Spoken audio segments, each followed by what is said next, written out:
Hello all, welcome to another session on machine learning. I'm a senior machine learning engineer and a guest faculty at BITS Pilani. If you like my work, please do subscribe and share it with others. Grab a cup of coffee and let's get started. So in our last session, we discussed basics of machine learning using MNIST dataset. All right. So this MNIST dataset has handwritten images of digits from 0 till 9, and our idea was to build a machine learning model to identify these images, as in what number is there on these images. That was our idea. So we discussed some basics, like some basic machine learning concept, like what all is required to build a machine learning model.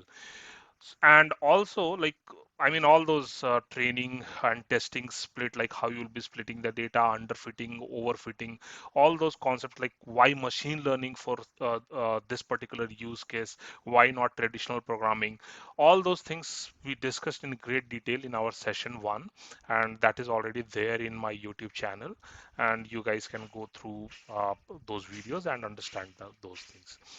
In this particular, or also we discussed this MNIST dataset that we have.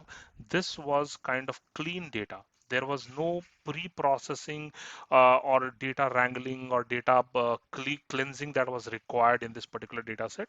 The data was quite clean. We directly used the picked the data, and then we applied our machine learning model, doing test training split. We applied machine learning model and we did the thing. In today's session, we will take another data set, uh, which is more that particular data set is again freely available. That data set is called as housing California housing prices, and we will be using that particular data set to extend all our discussion that we already did in our session one, and we will be using that, and we will be learning few things. And here in this particular session, we will not be specifically discussing that particular data set that we have, housing California housing prices. If you see, it looks something like this. uh, so you we have the data in this format. All right, this is a comma separated value file, and I have opened it in Excel.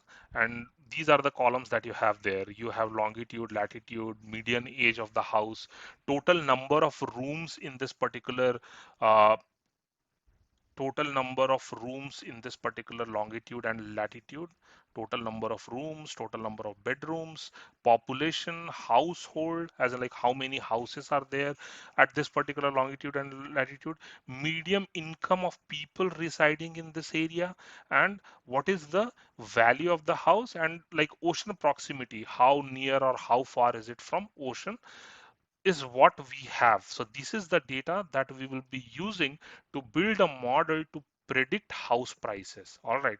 So uh, so this is our historical data that we already have.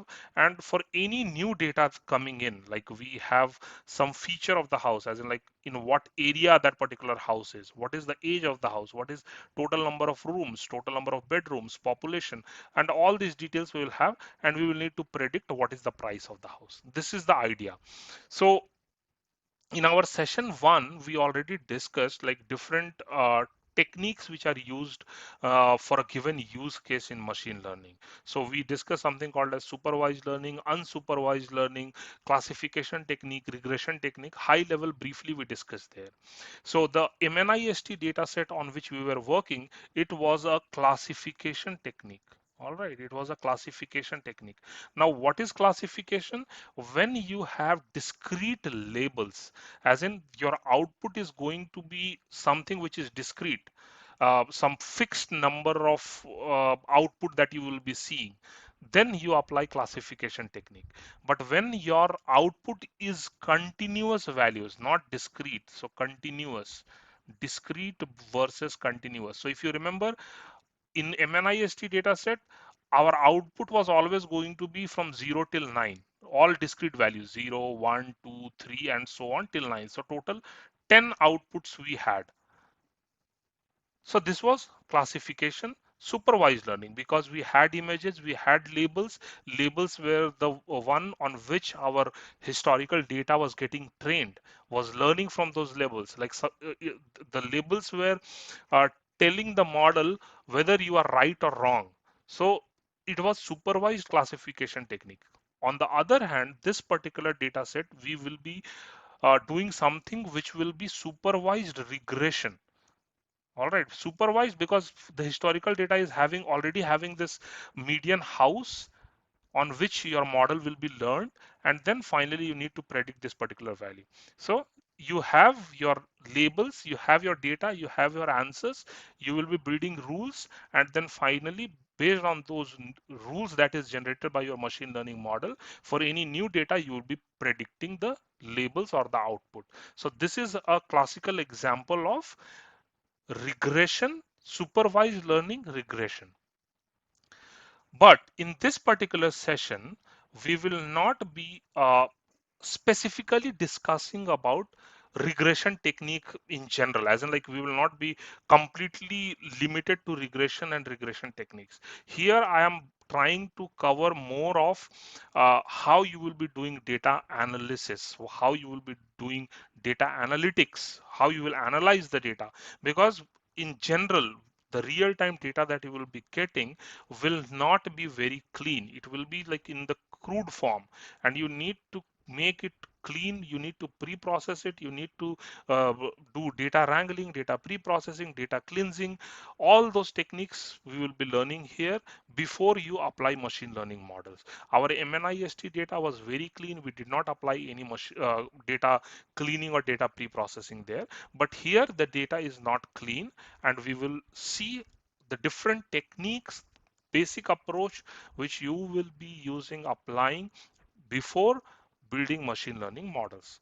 All right, so that is our idea here. And again, this recording is a exact copy of similar session that I had taken some time back for some of the students, but because the recording there was not great, I mean there was a lot of echo, there was a lot of noise in that recording.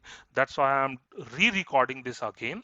But th- that particular video is also available on my YouTube channel, and you can just go through my YouTube channel and go through that particular video. But this video is exact replica or copy of that original video. But it would be good if you go through those videos, as in like I have all those discussion with the students where they are discussing some important questions. They have some doubts, and a lot of questions were discussed. So it will be helpful if you can go through those videos. But for clear audio, I think this will be more helpful. This particular video will we will be discussing almost the same thing, but with a clear audio or something. So that's pretty much it, what we will be doing in this particular session. So now let me give you some few things that we need to do while building this model, this supervised regression technique. So in last class also we were discussing that we require some uh, Python libraries for doing data pre-processing, data cleaning, data wrangling, and all those things. And those two important libraries are pandas and NumPy. All right. So these are the two libraries which you will be using to do all the data pre-processing, data cleaning, data transformation, everything you will be doing using these two libraries. Now, why pandas and NumPy? Why not anything else? Is the question, right? I mean, can we do same thing using just Python, just core Python programming? The answer is yes, we can do that. But there is something called as vectorization that is supported by these two libraries. Now, what this vectorization is, I will explain, but let me just give a high level overview what vectorization is. As in, uh, generally speaking, like when you saw this housing data set also, it was a two-dimensional data. You had rows and columns. And let's say I want to apply some transformation on this particular data. Let's say I have two columns A and B, and I want to add these two columns, as in like whatever values I have, 1, 2, 4, 7, something like this, the output will be a new column, let's say D, and output will be 3 and then 11, something like this. Now, to do this, when you are using normal programming language like Python or Java, you will need to go in a loop, and then for every element you will do this operation and you can achieve this. Now, when I say that you will need to go in a loop, the problem is you will be able to do this in big O of n, and because it is a two-dimensional data, like you will be ideally doing in big O of n square. You will require two for loops to do this. Now again, this big O of n square is just a approximation. Maybe you can efficiently do it, but just because you will require two for loops, this can be done in big O of n square. So it is dependent on the number of records, the size of your data, and it is not efficient. On the other hand, these vectorization technique can do these things in nearly constant time. I'm saying this nearly constant. It's not constant, but nearly constant time, because these two libraries are optimized to do these kind of operations. They are very much optimized to do all those matrix multiplication, division, basically all kind of operations that you can think of on n-dimensional array, you can very efficiently do using pandas and numpy. Now let me show one simple example, uh, like how this vectorization thing works. Okay, and let's say I'm taking two lists over here, a equals to 1, 2, 3, and b equals to 2, 4, 6.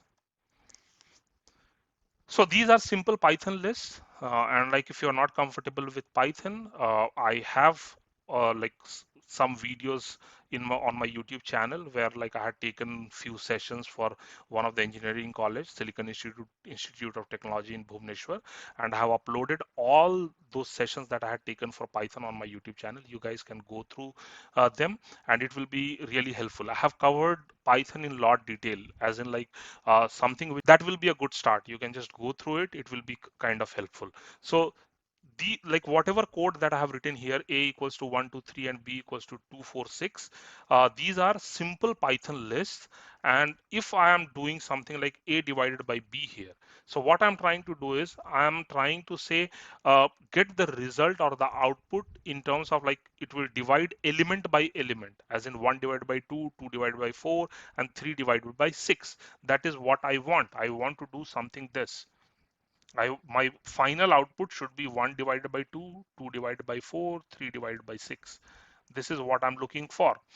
Now, if I try to do this in Python directly using core Python, it will give me an error because these kind of operations are not allowed on directly on list. So you will need to have some loop and then iterate over them element by element, and then you can divide it. Okay. On the other hand, like if you have some, if you are using these NumPy and Pandas, so what you will do is import NumPy as NP, and let's say I am changing this data structure, like I am changing that this data type, like A is initially a list. Let me change it to a NumPy array. So let's say I'm saying A equals to NP dot array of A, and B equals to NP dot array of B. So what I'm doing here, I'm simply changing the data type. Like initially it was a list, I have changed it to a NumPy array. And now if I do A divided by B, I'm able to do it efficiently. I'm able to divide element by element. So 1 divided by 2, 0.5, 2 divided by 4, 0.5, and 3 divided by 6, 0.5. So this is the advantage of using pandas and numpy library. So in one line of code, you can do all these vectorization operations on a n-dimensional arrays. So that's why we will be using pandas and numpy for doing our data pre-processing, data cleaning, data wrangling, all, and in general data analysis. Okay, so apart from using pandas and numpy, you will also need to know, apart from pandas and numpy, you will also need to know matplotlib and Seaborn. So pandas and numpy are for all those vector operations that you will be doing, vectorized operations that you will be doing. Matplotlib and Seaborn is for visualization. Let's say you want to visualize your data. You want to plot some bar plot or a bar graph, chart plots, all those things, pie chart, everything, all those visualization you can efficiently do using Matplotlib and Seaborn. There are other libraries also, like we have some important libraries called as Bokeh and other things, which are very efficient. But I think learning Seaborn will be very helpful. Matplotlib is a core library. Seaborn is built on top of Matplotlib, and Matplotlib is not. I would we can say like Matplotlib is not high level programming language you can think of. So for doing small things also you will need to write a lot of code here. On the other hand, Seaborn has a lot of abstractions for those, and efficiently you can just with one liner of code you will be able to display nice visual images and everything for your data analysis. But I usually prefer Matplotlib for doing data visualization. I will be creating some separate videos for Pandas, NumPy, Matplotlib, and Seaborn, where I will be discussing the important concepts or important techniques related to doing this data pre-processing, data cleaning, data wrangling, data visualization, and everything. But for now, just to get the feel like what all is required and what all you need, let's stick to this housing prices data set and build our machine learning model. And meanwhile, let's learn the data analytics part of it. I mean, see, for doing any machine learning or any deep learning things, uh, 70 to 80% of the tasks require you to do this data analytics side of things, where like you will be doing data pre-processing, data cleaning, and everything. So let's learn that. So today's session will be more focused on doing those data analysis and data analytics. All right. And towards the end, we will see like how you will be building those machine learning model for this regression thing. So in last video also there was some issue where like when I was explaining the code, some portion of it was not, I was not able to record it properly, but no worries. I mean, first few videos, I'm more focusing on the concepts, but like code wise, it will be pretty much simple. As in like whatever concepts I'm discussing, the same thing we will be translating it into code, and then I will be sharing the Jupyter notebook or all the code and everything on GitHub or maybe in the description of these videos, and maybe you guys can just take a look and understand those things. Okay. So yeah, that's these are the few things. Now what I will be doing is uh, I have this housing data set. So first let's load this entire data in our Jupyter notebook using pandas and NumPy. Let's start learning some of the techniques for doing data analysis, and then let's take that particular path and let's understand all these concepts. So if you see here, I have already written some of the code here. Yeah, so here I am importing all the important libraries that we were discussing, Pandas, NumPy, and Matplotlib. I have loaded the data set. So here, like my data was housing.csv. I have loaded it using Pandas, and this housing variable is a data frame. So this Pandas has three data structures in general. One is series, the other one is data frame, and third one is plane. So series is one dimensional data, data frame is two-dimensional data, plane is more than two-dimensional, like usually it is three-dimensional data. You can think of n-dimensional data. NumPy and other things are also there where you can handle n-dimensional data. Usually when you are working on data which is in Excel format or in CSV file, generally you will be working on two-dimensional data, as in like you will have rows and columns. But let's say you are working with images, colored images, which has three channels, RGB channel, and then you have your pixel values. That will be three-dimensional data or n-dimensional data. So you can efficiently work with n-dimensional data using pandas and NumPy, and these are some of the data structures which supports those operations. So here what I'm doing is I have uh, loaded this entire file. I have loaded this entire file in this housing variable, which is a data frame, and let's analyze this data. Now, what I will be doing is, let me run this code. So if you see, this is how my data is looking. So I have these columns, these rows, and these values, as in like longitude, latitude, median age, total rooms, total bedrooms, and all these details I have. So in our first session, we had discussed like all these machine learning models, or like when you are doing data analysis, you can work mostly, the data should be numbers, because these are all statistical or mathematical models, and there is some maths which is happening behind the scenes, and you cannot work with characters here. So you can clearly see that I have a column which is having data in character format. It is not having numbers. All right. And then also you will need to check whether, like, if you have any null values, like while recording the data, maybe like you could not record the total bedrooms for one particular longitude and latitude. This is possible. Like in general, like real-time data will have all those inconsistencies, right? You will have null values. There, some values, some data will be missing. There will be some character data. You need to transform them, because your mathematical models cannot work with null values and they cannot work with character values. All right. So the first thing that we are going to discuss now is how you will be handling character values in your data set and how you will be handling null values in your data set.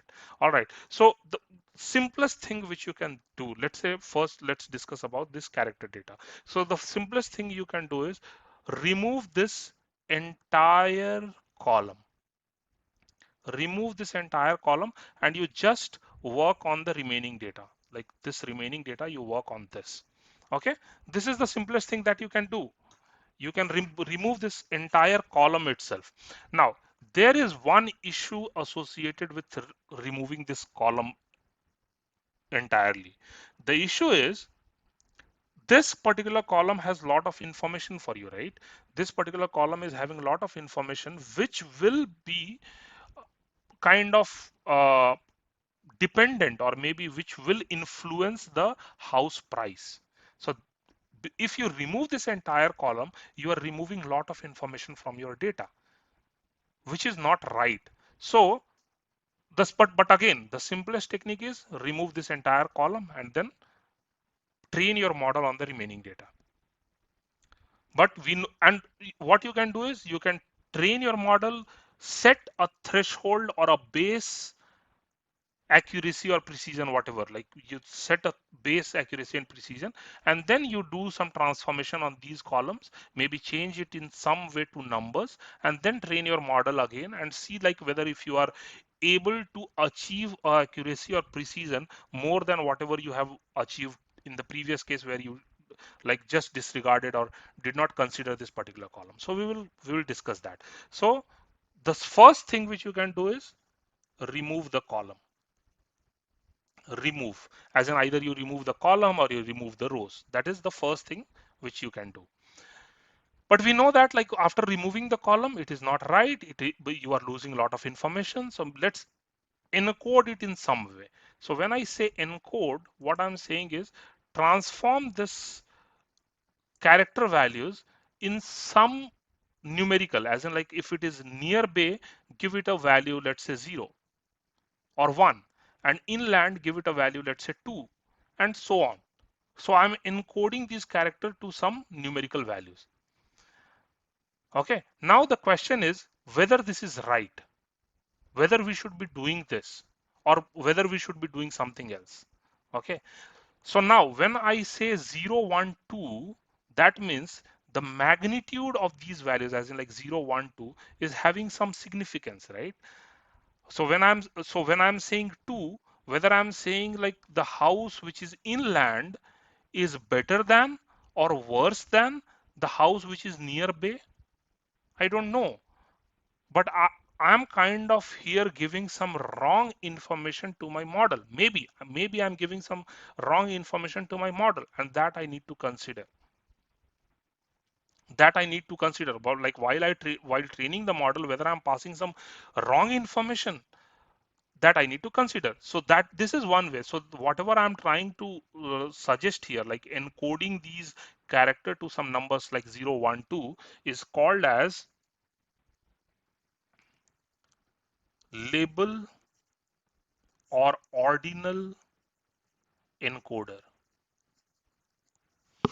Okay, this is one way of doing things. The other way is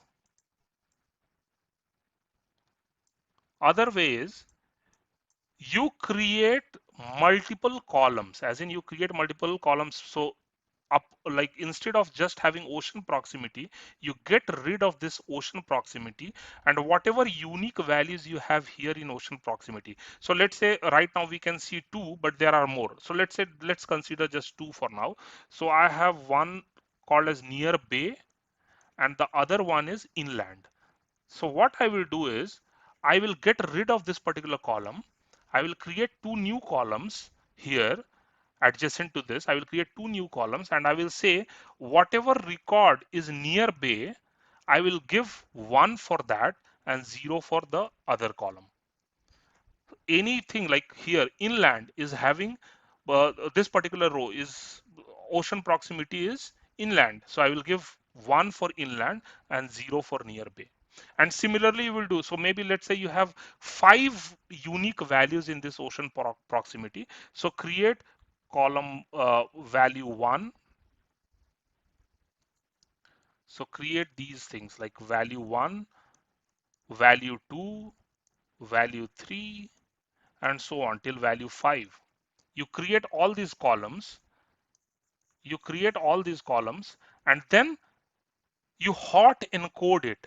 Hot encode it as in like whatever, like ocean proximity, if the it was value 1, then you give 1 for that and 0 for rest.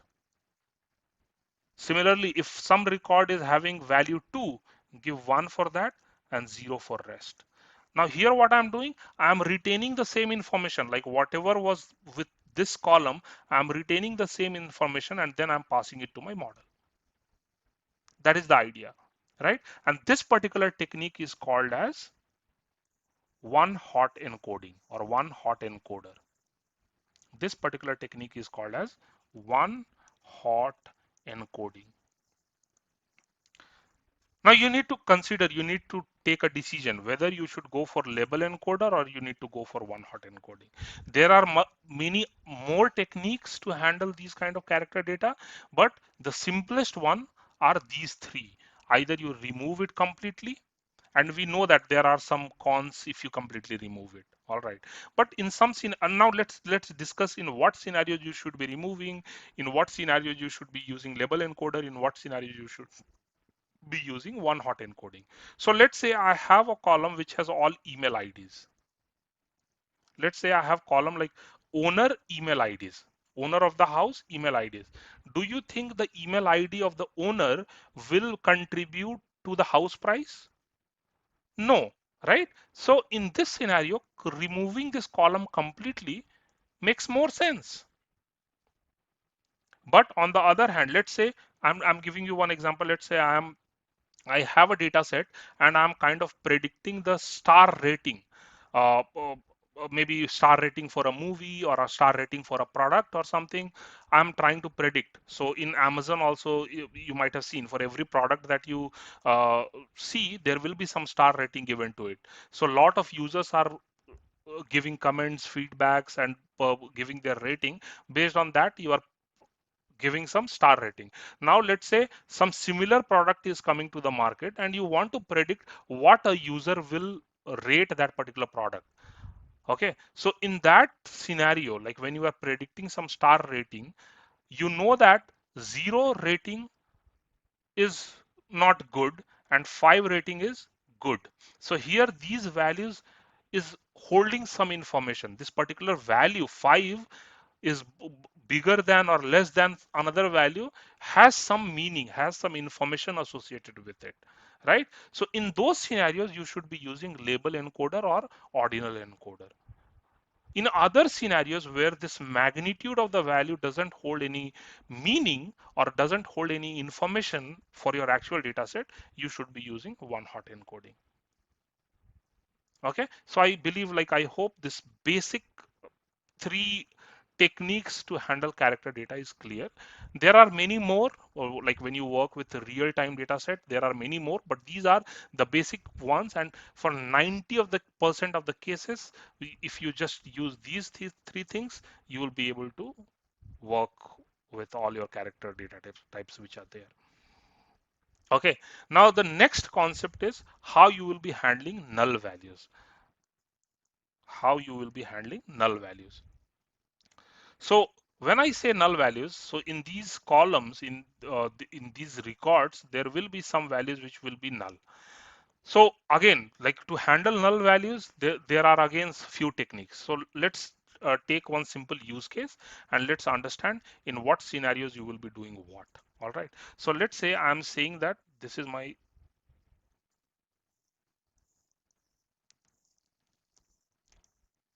two-dimensional data set. I have rows and columns.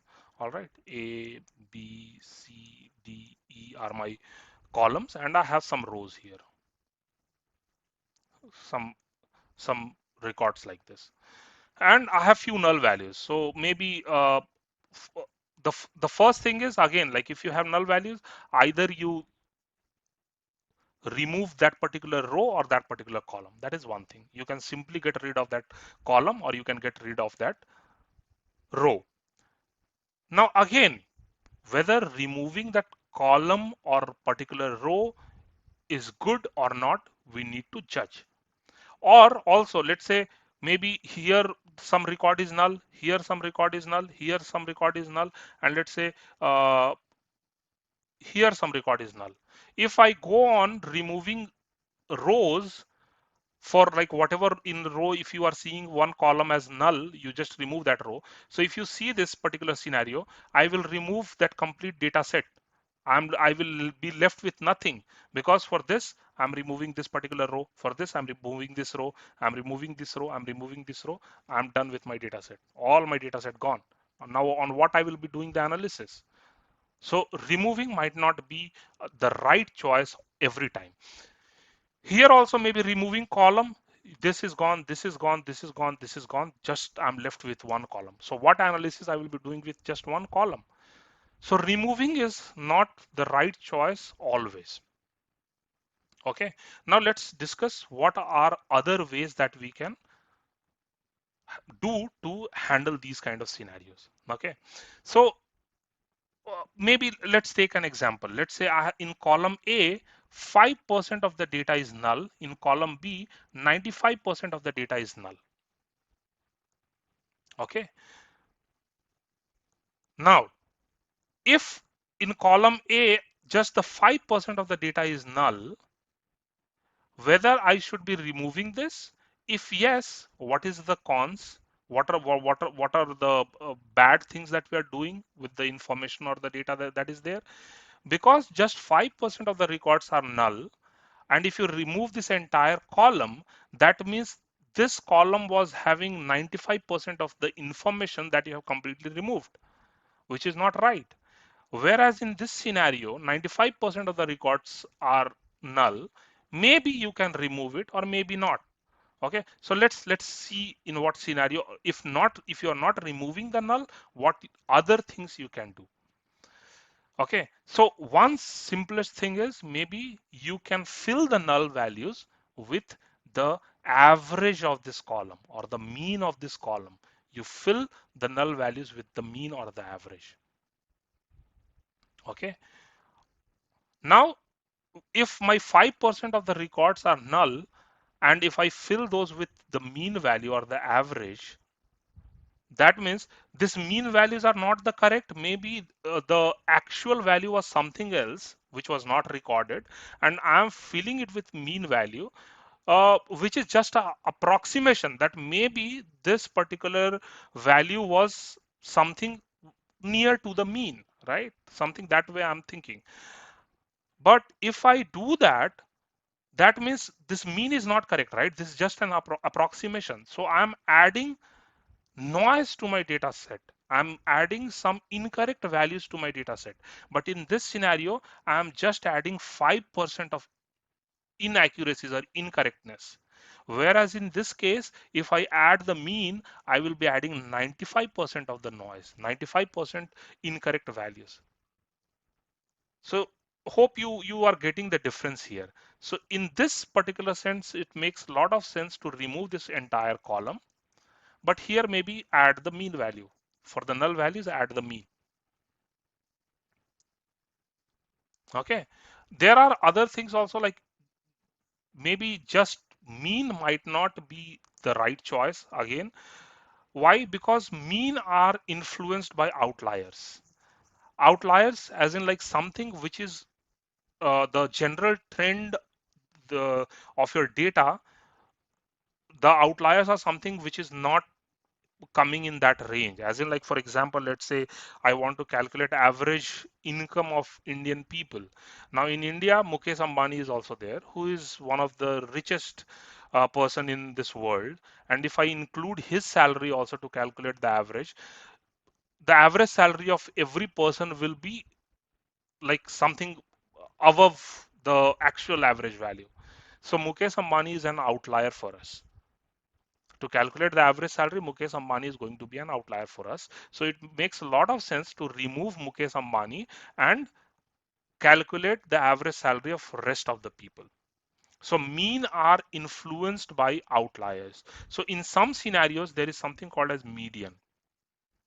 Maybe you can use median instead of mean. Now, again, you need to decide in what scenarios you should be considering mean, in what scenarios you should be considering median, because calculating median is not performant, not very efficient. On the other hand, calculating mean is efficient. Why? For calculating median, you need to sort your entire data set, and we know that sorting takes n log n time. The best sorting algorithm that we have takes n log n time, and that is also in ideal scenarios. Otherwise, it will take big O of n square. The time complexity will be n square. Now, either it will take n square or it will take some extra space. Like if you use some merge sort or something, it is going to take extra space, but it will be able to do it in n log n time. All right. So on the other hand, calculating mean is quite efficient. Using just pandas and numpy, they are efficient in calculating, doing all those vectorization and other things which you can achieve in constant time. All right. But median is going to take some time. So we need to judge whether we should be using mean or median, because median are more robust to mean. So we need to check what we should be doing.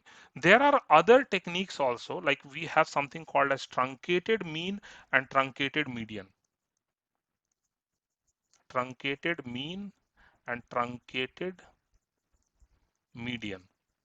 And I now although like I in a lot of books and blogs, you will not be seeing this truncated mean and median concept.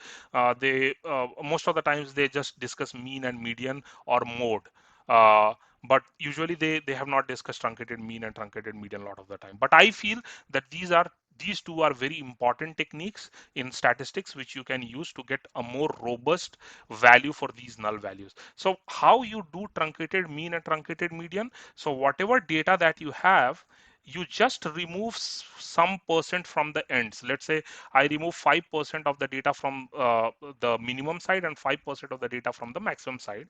And for the remaining data, you calculate mean or the median, which is more robust because you are kind of removing outliers from the ends and you are calculating mean and median and use that particular value to fill these null values.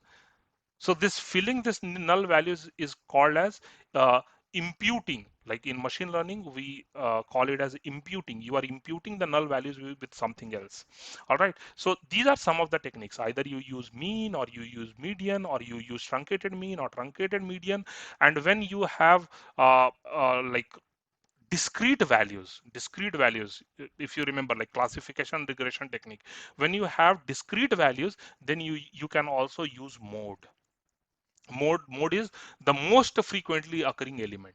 So when you have discrete values, use mode. When you have continuous value, either use mean or median, or you use truncated mean or truncated median to impute these null values. But again, you need to judge that. Like if 95% of the data is missing, I know clearly that I can just get rid of this particular column, because adding mean and median will add more noise or more incorrect information in my data set. So it's better that I remove that column. On the other hand, when a column is just having 5% of null values, makes sense to impute those null values with either mean, median, or truncated mean or truncated median. And also, like if I have huge amount of data and maybe I don't have lot of outliers, then why to calculate median? Let's go ahead with mean, because calculating mean is faster, it is more performant. So let's calculate mean and impute it. So these are some of the decisions that you will need to take while handling null values. Okay. All right. So yes. So two basic things we have already discussed that you need to do is, one is handling character, second is handling null values. What else? What else can we do? Now, we need to maybe visualize the data, just analyze the data, distribution of the data, how the distribution of the data is, and it, like checking of the outliers in your data, all those small concepts I will be discussing now. So first of all, let's discuss like how you will check for outliers. The first thing, let's discuss that, whether your data set is having outliers or not. Okay, so to check for outliers, the simplest thing which you can do is you can plot a scatter plot. So your data can be distributed like this, and maybe some of the data is distributed here. So I can clearly see majority of my data is in this range. Okay, majority of my data is in this range, but some of the data is not falling in this particular range. It seems like these are outliers. And then I can get rid of this particular data. I can just get rid of this particular data. Okay, simple thing. You can just plot a scatter plot, visualize the data, see like if there are any uh, outliers, and then you can use pandas and numpy to remove those outliers, right? And maybe like if you are not seeing any outliers, good, fair enough, do not remove any outlier, just calculate mean, median, and impute it. Okay, this is simplest method. Second most important method, again, these are like whatever few of the things, core things that I'm discussing is coming from statistics. Okay, it is not, maybe you will not see direct reference of these things in machine learning textbooks. These are coming more from the statistic side of things. So to find outliers, what you can do is you can create box plot for all the columns which are there. You can plot these box plot. So what these box plot are, we call this like this particular line represents 25 percentile. Like when your data is distributed, what is the value of the 25 percentile? Similarly, like this is 75 percentile. This here you will see one line which is 50 percentile. All right, and this thing is called as IQR, that is interquartile range. All right, and these are called as whiskers, and anything beyond 1.5 times of IQR. Okay, 1.5 times. So this is my IQR. Anything beyond 1.5, let's say I have some data over here which is beyond 1.5 times of IQR, I will consider that as an outlier. Now this is mathematically, maybe this might not be true for your use case. Maybe it might not be true for your business use case. Maybe you want to consider 2.5 times IQR as outlier. Now again, this is all depends on the functional side of things. You will need to check the functional experts what should you consider as an outlier for your machine learning models. All right, but mathematically we say that when it is 1.5 times the IQR, then it is an outlier. So you can plot a box plot and see if there are any outliers or not, and then handle it accordingly. Either you remove those outliers, or maybe even you can impute. See, outliers may be some incorrect data, or maybe those are correct data, but maybe not relevant for your machine learning model. So for example, let's say I'm calculating age, and for some person, like I was recording age, and for some particular person I got 300 as an age. That cannot be true. So I know that although it is an outlier, it is not correct. So maybe I wanted to record 30, by mistake I recorded 300. So all those judgment you will need to sit with your functional team, your business team, and then discuss, decide, and then do the pre-processing. Or maybe you simply record or remove that record which is having an age of 300, or maybe you transform from 300 to 30. You need to do that. So this is how you can handle outliers, as in like there are different, so all those judgment you will need to take, whether you completely remove it, transform it, or bring it to some different scale. All those things can be done, and these are two basic ways of checking like what your like what all, if there is actually some outliers in your data or not. So simple thing is scatter plot and box plot can help you to do this. Okay. Now coming to other discussions. So linear regression, because we are using this linear regression use case to understand some of the things. So one important concept that I wanted to discuss here, but again, like I will be going in more uh, pedagogic way of these things, where I will be discussing all those things in a great sequence, but just to get the feel of everything, I am encapsulating everything in a nutshell, and I'm delivering it in this session. All right. So for regression, there are four assumptions. For doing any regression, there are four assumptions, and one of the most important assumption in this regression is your data should be normally distributed. Normal distribution. Now, everyone might of you might know about normal distribution, or you might have heard about this bell curve or something. So the assumption is your data should be normally distributed. Okay. Now, what this normal distribution is, this is a very interesting thing actually. What this, even like there is in statistics, there is something called a central tendency theorem, which I will be discussing in some other class, which is kind of related to this normal distribution curve. And now, what in simple layman terms, what this normal distribution is, let me explain that. So it says that if you have infinite sample of data, if you have infinite sample of data for anything, it will be normally distributed. So just for an example, let's say even the people who are watching my videos, okay, there will be a lot of people. So some might be interested in learning these things. They will start the videos and they will continue watching these, and some of them will be bored. Some of them will watch this video end to end and everything. So the what normal distribution says that there will be few percentage of people who will watch this video end to end completely, or who will understand the concepts that I'm covering in this videos completely. There will be few people who will not understand anything, and majority of them will fall in this curve or fall in this graph. So in this entire world, like whatever things you, the kind of example that I'm trying to put here, you will see similar scenarios everywhere.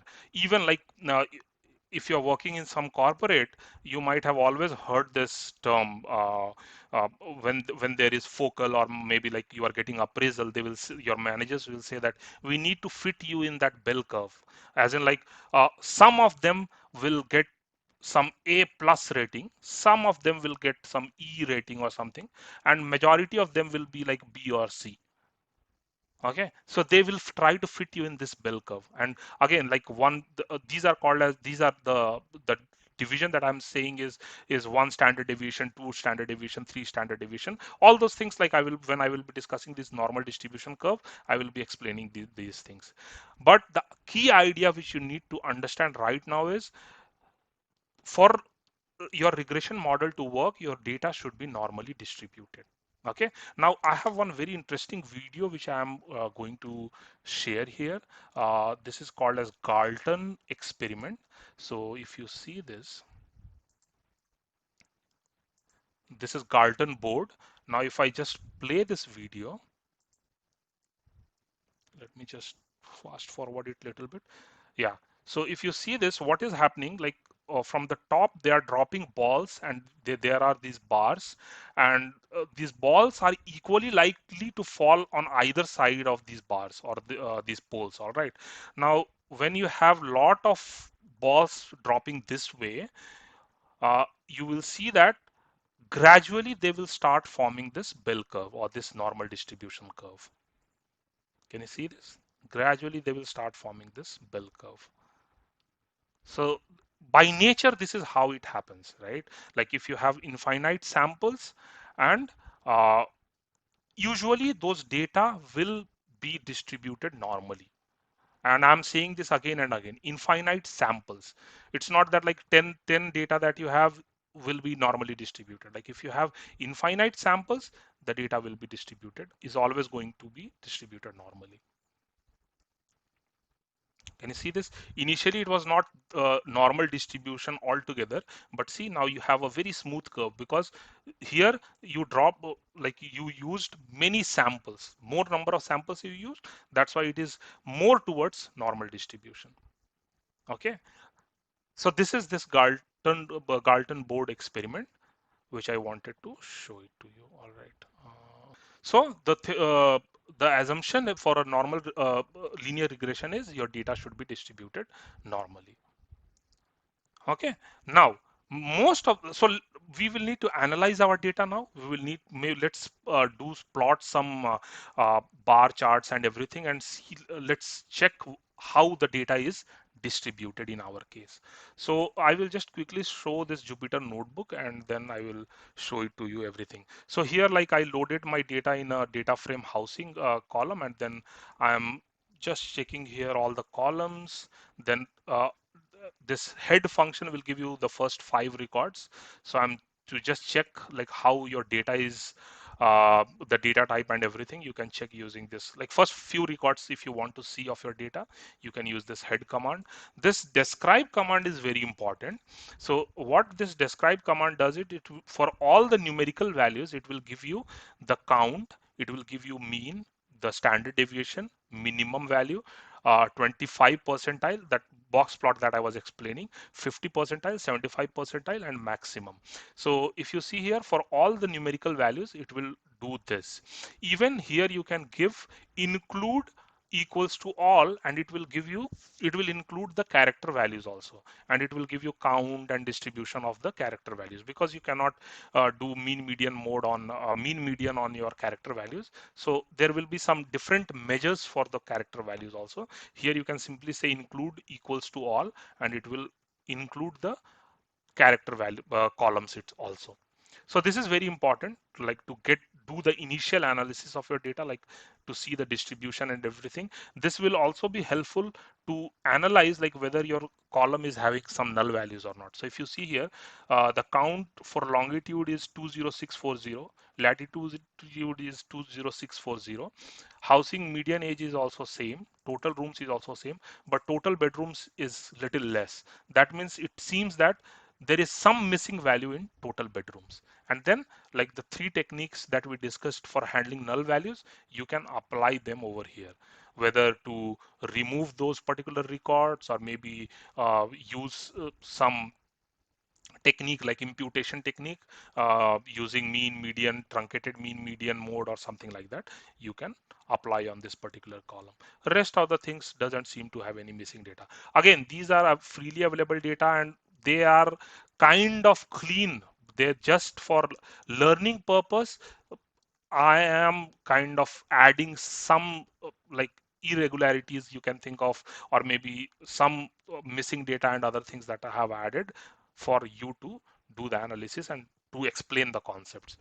And if you remember, like I was saying, a few of the things which is 1.5 times of the IQR, you can consider them as outliers. So without plotting box plot also, mathematically or just using the code, you can do all these things. All right. So, and then if you see here, uh, here what I'm doing is, the first technique which I'm applying, I'm simply removing ocean proximity. The first concept if you remember, like what we discussed, because we have character values, I'm simply removing those character values. So to create my base model, so I removed this ocean proximity column, and then one second, I removed this ocean proximity column.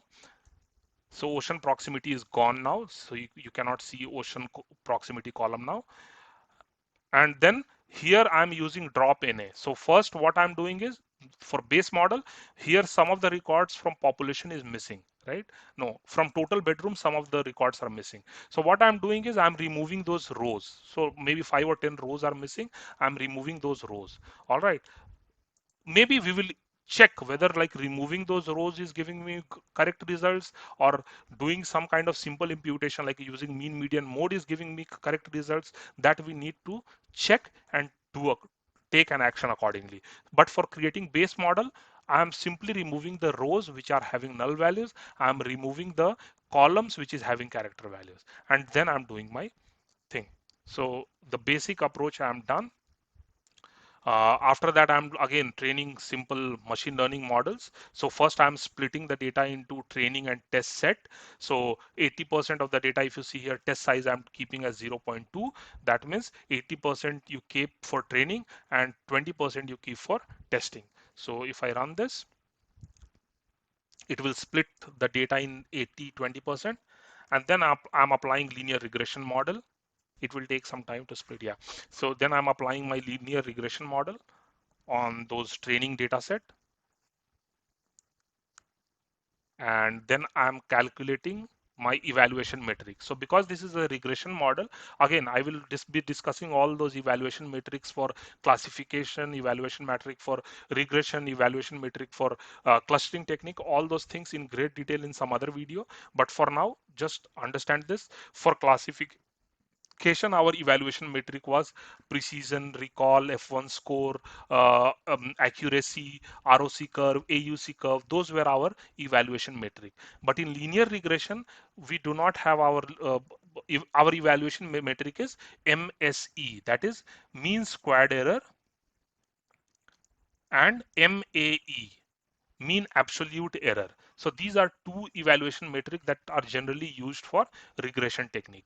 Now, again, like there are trade-offs, like which metric to use, whether to use MSE or MAE. All those things we will be covering in some later sessions. But for now, like high level, if you want to penalize your model more when it is deviating from the ground truth, as in, let's say the house price was 40 and you predicted 10, so you are deviating a lot, right? And in these scenarios, let's say if you want to penalize your model more, then you use mean squared error. Okay, so mean squared error, what it will do, it will square the error terms. So as in, like here the difference is 30 and you will square it, you will get something around 900. So you are penalizing more if it is deviating more from the ground truth. And these MSC are influenced by outliers. It will be influenced by outliers lot of the times, because if you have some outliers and you predicted something and which is deviating more from the outliers, you will get the error more, right? So in those scenarios, MSC might not be helpful. On the other hand, MA is the absolute error, just the absolute difference, right? So in these scenarios, you are not penalizing more if it is deviating more from the ground truth. That's the idea. That's the key thing which you need to consider before choosing one of the evaluation metric. All right. So here in this case, I am choosing my MSE as my evaluation metric. And if you see here, I am getting something 5798. I mean, a big number, right? I'm getting a big number as my MSE, that means squared error. Okay, and then let's check how are we doing on our test data set. All right, on training, this is the error that we are getting. On test also, we are getting around 59. I mean, a big number itself. So it is clear case of underfitting, right? It is clear case of underfitting, because I am doing bad on my training data itself. So there is no point on checking the squared error on test data. Clear case of underfitting. Let's try some other model now. So if you see this decision tree, all right, now I'm using decision tree. So let's run this cell. Again, on the training data set, let me train it on my training data set. Now, if you see here, I'm getting 0 error on my training data set. Now, let's check how much error I'm getting on test data set. I'm getting around 90 something, again a big number. Now let's compare. In linear regression, simple linear regression, we were just getting 59,000, but using decision tree, although I am getting zero on my training, zero training error, but I'm getting a even bigger number on my test data set compared to linear regression. A clear case of overfitting. Like if you all these underfitting, overfitting scenarios were discussed and explained in session 1. You can just go and revise those things and review those things. So clear case of overfitting. So we need to consider something else. Maybe here we need to do some level of regularization in decision tree. And when I'm discussing all this, like when I will be discussing all these algorithms in some of my other videos, then I will explain all those regularization technique. As in, like you can here, if you see all these parameters, if you see all these hyperparameters, maximum depth, maximum features, maximum leaf nodes, minimum impurity, minimum weight fraction, all these hyperparameters which are you are seeing, you can set these values, hand tune them to regularize it. As in, like all the hyperparameters which is starting with max, if you set a smaller value for them, so like instead of none, let's say maximum depth I give 7.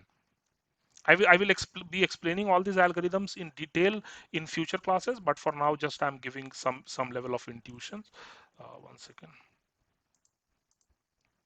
Yeah, so here this maximum depth, so maximum depth when it is none, I'm saying that, so what this decision tree is doing is internally it is building some tree model for you, and it's basically building a rule of different tree branches, and based on that it is taking some decision for you. When it is none, this depth can keep going on. I mean, there is no limit, there is no bound to this particular depth. What I can say is, to regularize this model, I can say that keep maximum depth as 7 or 6 or 5 or 10. I mean, beyond depth 10, do not go beyond that. So I'm kind of regularizing my model so it will not overfit. So all these max parameters which you are seeing, if you set a low value for them, and all these min parameter which you are seeing, if you put a high value for them, that is what regularization is in decision tree. In linear regression, you will regularize with a different technique. Like there are regularization technique called as L1 and L2 regularization, RIS and lasso regularization. All those things are there. We will be discussing in some other videos, but you can just get a feel of it right now that decision tree is a clear case of overfitting in this scenario, and we need to regularize this model. All right. Now, if I again, now what I will be doing is, let's try some pre-processing. So initially what I did, all the character values, the columns which were having character values, I simply removed them. All the rows which were having null values, I removed them. Now instead of that, let's try all those one hot encoder and other things, and let's do few things. So all right, so if you see here in before that, let's see the distribution of the data. So I'm using simple matplotlib to visualize my distribution. So here with matplotlib, you will not be seeing very fancy images, but these are just okay and good for me to explain the class and to do analysis. Even like as a beginner, it will be little difficult for you to do these things and plot these things in matplotlib. But so in those scenarios, you can just go ahead with Seaborn. All right. So this is the distribution of my data for everything like household, housing median. So if you see here, it is more or less normally distributed, more or less normally distributed. In some cases, you will see that it is not normally distributed in this particular scenario. So Till now, when you are analyzing your data, there are different measures of variance in your data, like to check the variance in your data. I mean, how much your data is varying. If you want to check that, so there are three measures of variance. So the first measure of variance is your mean, median, mode, range, interquartile range. All these are first measure of variance. All right. Second measure of variance is standard deviation and variance. These are your second measure of variance. All right. Third measure of variance is skewness and kurtosis. Like when usually when people are learning machine learning and other things, they are more focused about uh, learning those algorithms. So but if you see my sessions, I am not much focused right now on these algorithms, because these algorithms are I will be covering those sessions and I will be explaining them, but these are some of the basic things and key concept, and you should be aware of all these things to build a good machine learning model. Now, skewness and kurtosis, what this is, I will explain this. So when you have your data normally distributed, maybe your data is not norm, like not covering the exact normal distribution. Let's say your data is something this way or something this way. This is what? This is skewness. How much it is skewed from the normal distribution, whether it is left skewed or right skewed. This is what it measures, skewness. All right. The other measure is kurtosis. Kurtosis is this. Like for normal distribution, if this was the height that was supposed to be there for normally distributed, how much high or how much low it is there from that normal distribution, that is kurtosis. So these things you need to see, check in your data. All right. So that is your skewness and kurtosis. So if I go back to my images over here, you can see some level of skewness here. This is not this is like bimodal distribution, not binomial distribution. All these things you can see here. Again, this is bimodal distribution. Skewness is there. So you will be seeing all these things. Now, the idea here is to transform these data so that they are normally distributed. I mean, what we will try to do is we need to transform our data in a way so that they form that normal distribution. All right. Now you can apply any kind of transformation on top of your data. As in, for example, let's say I have my data. Uh, I have my data. All right. All these rows and columns, and this particular data, maybe what I can do is I can apply log on this entire data, or maybe e to the power x on this entire data set. Take a square of it, take a square root of it, or whatever, like whatever you feel like. If you just see the distribution of the data and you think like, if just for an example, maybe your this is your some graph. All right. If you apply some kind of transformation such that uh, I mean, you just need to go through the graph theory a little bit.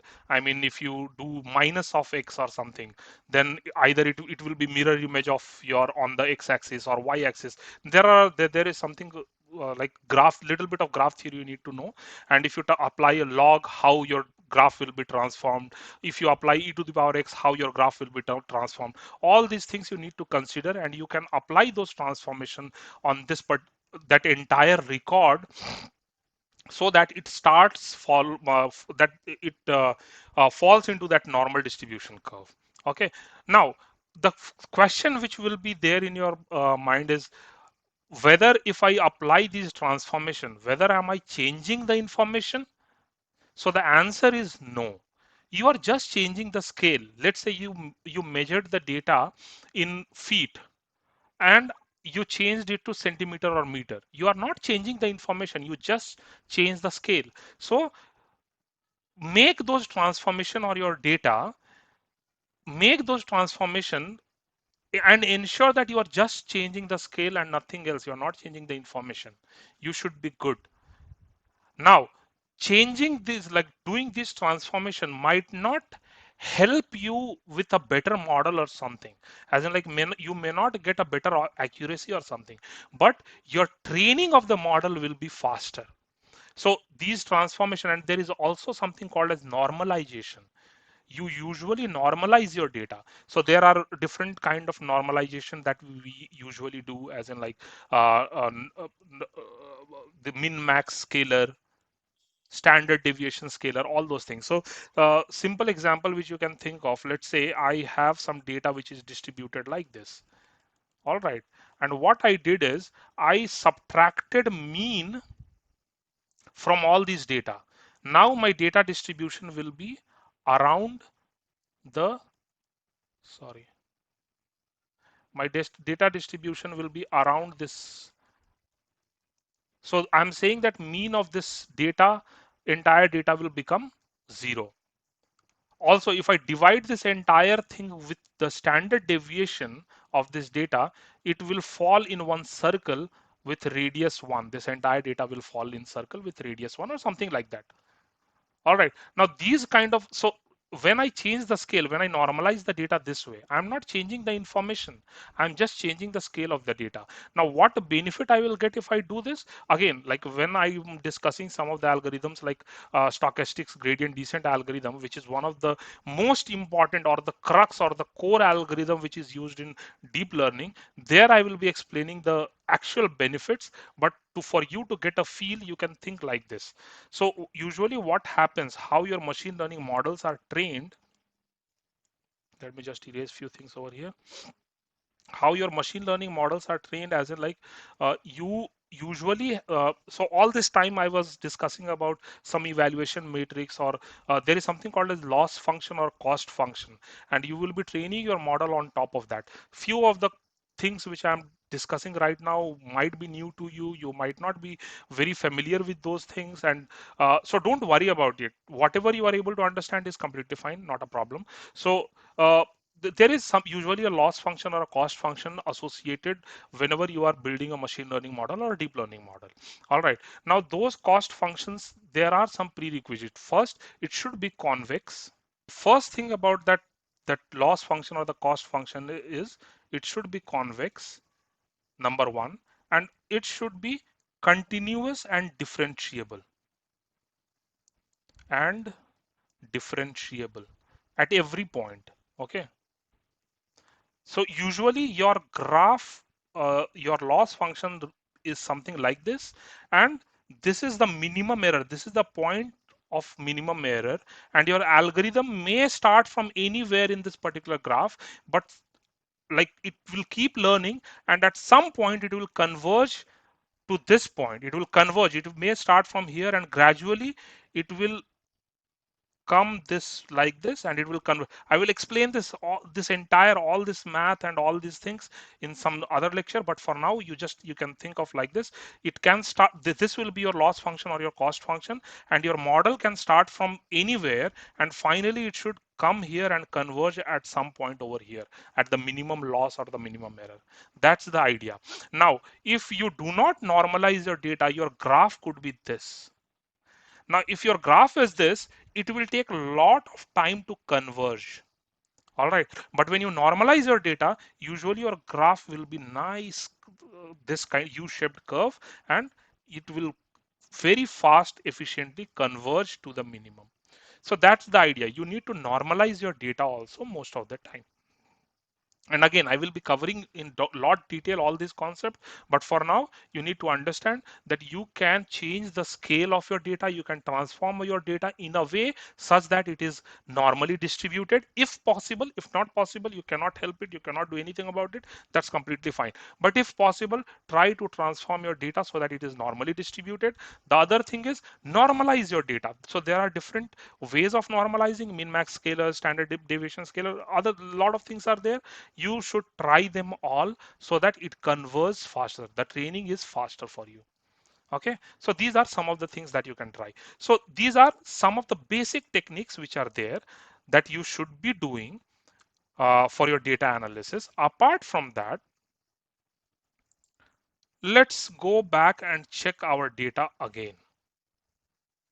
So all this while, what we have been doing some kind of transformation on particular column or on whatever data is already given to us. Now let's analyze this data a little bit more. Now all these insights you will be seeing after discussing maybe with the functional team or the person who is like having clear idea about this data. As a data scientist, you might not be knowing like the all the details about the data, and you will need to discuss with the business people to understand that data more before you build the model. So for example, to explain that particular thing, here if you see, here I have a column called as total rooms. So this total rooms is there in this particular longitude and latitude. So do you think this particular data total room is anyway affecting this median house value? It might not, right? Because this total rooms is there in this particular longitude and latitude, and this is house value of, maybe you can say, one particular house, what is the cost. So this might not be right. Maybe instead of this, what if I had rooms per house, like in every house what is the rooms? So I have total rooms, I have households in this particular area. Can we divide these two columns? So total rooms divided by number of households in that area, and this column I will be using in my model to predict the house. So this particular thing makes more sense, right? Maybe the average number of rooms in every house, that is more relevant for the price of that house. So we can do these kind of transformation also, and this is called as feature engineering or feature extraction, you whatever. These are two different things, but they fall under same umbrella. They fall under the same hood.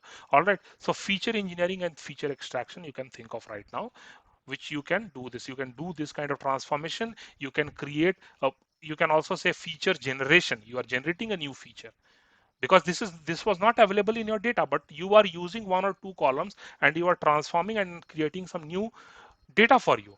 Feature generation, you are generating a feature. So even you can do these transformation, and then you can train your model and see whether it is performing better or not, you are getting some improvement or not. Okay.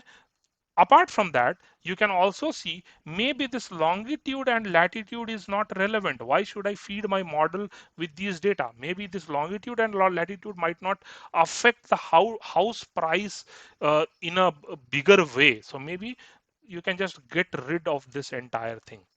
Now this is called as feature reduction.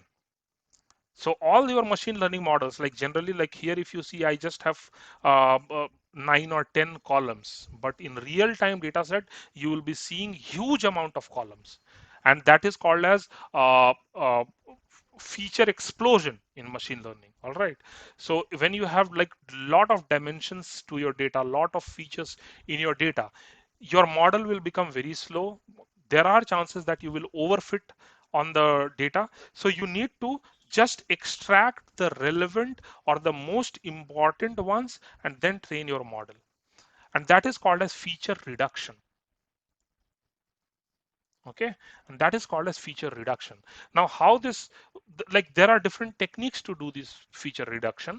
The most important one is principal component analysis, and I will be taking one session specifically on this principal component analysis and this the maths behind this principal component analysis. For this, I will be explaining a little bit about uh, linear algebra, like some concepts related to linear algebra, eigenvalues and eigenvectors, and then I will be explaining this principal component analysis. Now, using this principal component analysis, you can do feature reduction. You remove all the unimportant columns and then train your model. So this is one way. I'm not saying this is the best way, or maybe this is the only way which is there to do feature reduction. So feature engineering, feature extraction, you will need to discuss with the business people, or maybe you will need to get the insight of the data more and then apply in your model.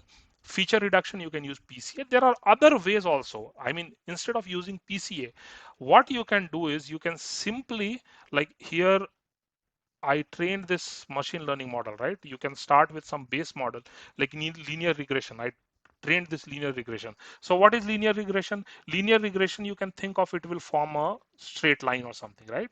And this line will be given by some equation, ax1 plus bx2 plus cx3 and so on, right? Now, x1 is what it may be, that the referring to column 1, x2 might be referring to column 2, x3 might be referring to column 4 and so on, and a b c are some constants, some values, that w1 w2, if you remember like how your machine learning models are trained, all the information of the data is stick to uh, these parameters w1 and w2, right? So this a b c are your w1 and w2. Now maybe this, the value for A is 2.5, value for B is 1.7, value for C is 0.0001 and so on. So can I conclude maybe like X3 is not important, not very much important for my model? Yes, I can do, because seeing these coefficients, right? So you train the model, you analyze this, and then you remove this entire column, and then you train your model again with the rest of the features. Now, the point here is, when you do feature reduction, you are never going to improve the accuracy of your model. Never. It will always reduce or it will remain same. But your model will become light. Your model will generalize more. Generalize more as in like you will see less overfitting. So that is the key thing. Okay, so it, by doing feature reduction, you are never going to improve your model. Either it will remain same or the accuracy will go down, but it will generalize more. I mean, you can think this feature reduction as one regularization technique also. Okay, and your model will become light. Okay, or like this is one example of linear regression. The other thing which you can do is like from this decision tree itself, once you have trained the model with decision tree, there in decision tree, you, once you have trained it, you will see one variable called as feature importance. So once you have trained the model, tree reg, here let me just show it to you. So if I just say tree, what was that, tree reg, right? Tree reg dot feature importance. So see, for all the features that I have considered, it is giving me some values. All right. So from this, you need to figure. So let's just check this. What are the values that I had taken for X? Housing median age, total rooms, total bedrooms, population, household, medium income. Now, if I see this feature importance, if you see, median income is the most important one. Can you see this 0.57? So the highest value is for this. That means the people, the income of the people is more, then obviously for that particular area, the house price will be more. Someone is willing to pay more, then obviously the house prices will go up, right? If some people are not willing to pay more, then obviously it will go down. So that is the thing. So using this also, I can get a trade-off, and then maybe I can finalize which one to keep, which one not to keep. So these are some of the techniques which you can use for feature reduction. I will be covering all those details: feature engineering, feature extraction, feature generation, feature reduction, everything in great detail in step-by-step manner in my future classes. Okay, but just to give you a feel of how things are done, I'm taking all these sessions like in a kind of nutshell using some use cases. Okay. Yeah, so that's pretty much it from today's session. I will be taking more sessions in future, like similar sessions in future, and maybe like I will be explaining all this code. I will be taking sessions on NumPy, Pandas, Matplotlib, and Seaborn. So basically, our next lesson will be more focused towards Pandas, NumPy, and Seaborn, so that it will be more helpful for the students, so that they get the, like they start. doing something like given the use case, they start using those libraries, they can start doing some pre-processing, some data analytics side of thing, building their machine learning model and everything. And going forward, I will be also taking some sessions on mathematical concept, linear algebra, and uh, calculus and statistics, covering some basic at this like the for beginner level what all you need to know, that I will be covering first, and then I will be going in more detail. I'm also planning for one comprehensive lessons on computer vision soon, like end to end what is there, the research thing and everything. Maybe it will not be helpful for the beginners, but it is more for the people who have some level of experience in deep learning side of things. And I will be creating one video and uploading on my YouTube channel. So, and if you like our work, please subscribe to our channel and share the video so that people might get help from these videos. All right, thank you everyone.